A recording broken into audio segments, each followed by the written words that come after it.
La réouverture ce matin de la station de métro de Maalbeek, un peu plus d'un mois après les attentats qui ont frappé Bruxelles. Évidemment, il y avait beaucoup d'émotions. Les passagers sont encore sous le choc de l'attaque suicide qui a fait 16 morts. Un mur du souvenir a d'ailleurs été installé pour que chacun puisse y laisser un message. Et les mesures de sécurité ont bien sûr été renforcées. Sur place, Valérie Lerouge, Sylvain Winans.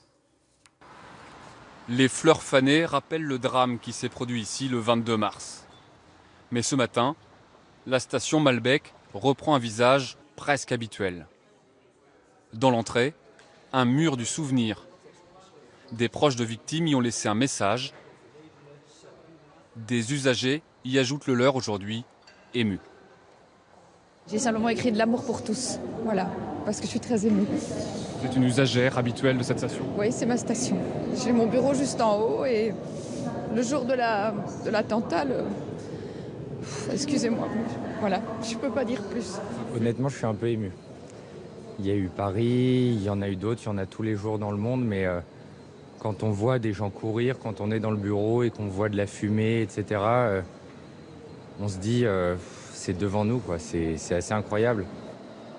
Sur le quai, plus de traces visibles de l'attentat. Les panneaux lumineux ont été remplacés, les murs nettoyés et une signalétique temporaire recouvre les faïences brisées par l'explosion. Pour autant, les habitués ne sont pas prêts d'oublier. Ça fait quand même bizarre quand on passe par les stations de métro. C'est quand même, il y a quand même beaucoup de gens qui ont perdu leur vie là-bas, c'est quand même un peu triste.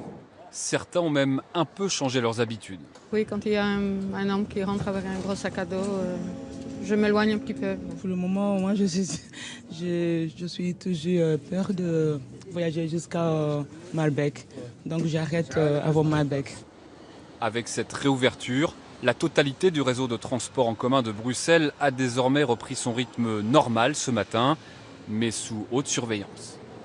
La réouverture de la station de métro de Maalbeek, c'est le dernier symbole du retour à la vie, mais rien ne sera plus comme avant à Bruxelles.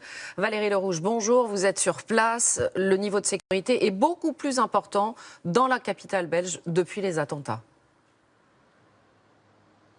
Oui, le niveau d'alerte reste de 3 sur une échelle de 4. Ça signifie d'importantes patrouilles de police et de militaires dans les aéroports, dans les 11 gares principales du pays, mais aussi dans les centres commerciaux, les cinémas et autour des sites nucléaires. Au total, plus de 1000 hommes sont toujours déployés depuis les attentats du 22 mars dans le Royaume. Alors, l'aéroport de Zaventem, lui, n'a toujours pas repris son activité normale. 225 vols partent au départ de Zaventem chaque jour, contre 350 en moyenne en avril. Les autres partent de Charleroi ou de Liège. Et il y a un secteur qui en souffre terriblement, qui ne redémarre pas ici. C'est le tourisme et l'hôtellerie en particulier. D'ailleurs, le gouvernement vient de débloquer une aide d'urgence pour les professionnels du secteur. Merci à vous, Valérie.